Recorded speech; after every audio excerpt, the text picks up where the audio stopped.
शांत शीतल कांत कोमल सुंदर सुनर परिमुख ही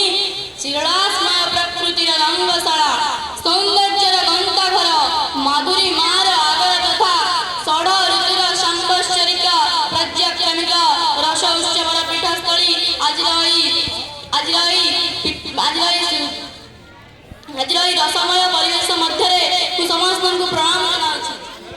एवं मोर वक्तव्य रखुची सम्माननीय सभापति महोदय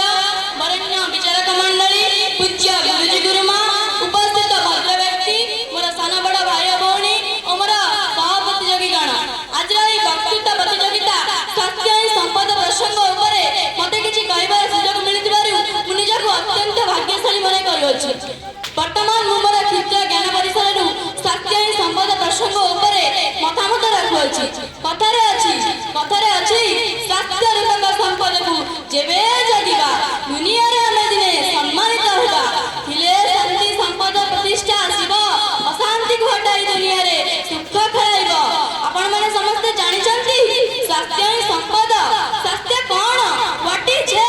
health is a state of physical mental and social well-being of an individual and not merely absence of disease or infirmity स्वास्थ्य कहले मनुष्यतर शारीरिक मानसिक सामाजिक सुस्थावस्था एवं तर निरोगता बजाय रखिबा अवस्था को स्वास्थ्य कहाଯାଏ स्वास्थ्य हेउछि प्रत्येक मनुष्यर एक मूल्यवान संपद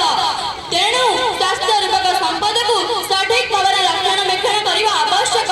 स्वास्थ्य रक्षणाबेक्षण केतरी दिग पर निर्भर करଥାଏ यथा सुषम खाद्य व्यायाम विशुद्ध पानीय जल विशुद्ध वायु सक्रियता चिंताधारा उपयुक्त वातावरण आध्यात्मिकता सरल जीवन यापन इत्यादि आपण भावन्तु आपणक निकटरे दुनियार सबुठारे भल घर भल खाद्य भल गाड़ी सुंदर रूप एवं संपत्ति अछि किंतु आपण असुस्थ अछंती आपणकर से रोगग्रस्त शरीर को नहीं आपण केबेले शांति एवं आनंद रे रहि परिबे नहीं किंतु जदि आपण सुस्थ थाते तेबे आपण केतेक अद्भुत एवं आश्चर्यजनक कार्य करि परिथान्ते जेपरि खेल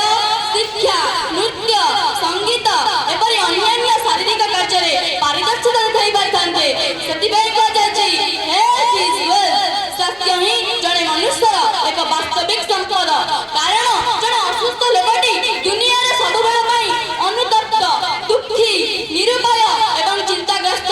तेणु आपण मानक विनम्र अनुरोध करूछि आपण माने स्वास्थ्य रूपक संपदर सुरक्षा निमंते निरोग रहिबार समस्त नियम को पालन करिबा एवं एक सुस्थ शांति समृद्धि समाज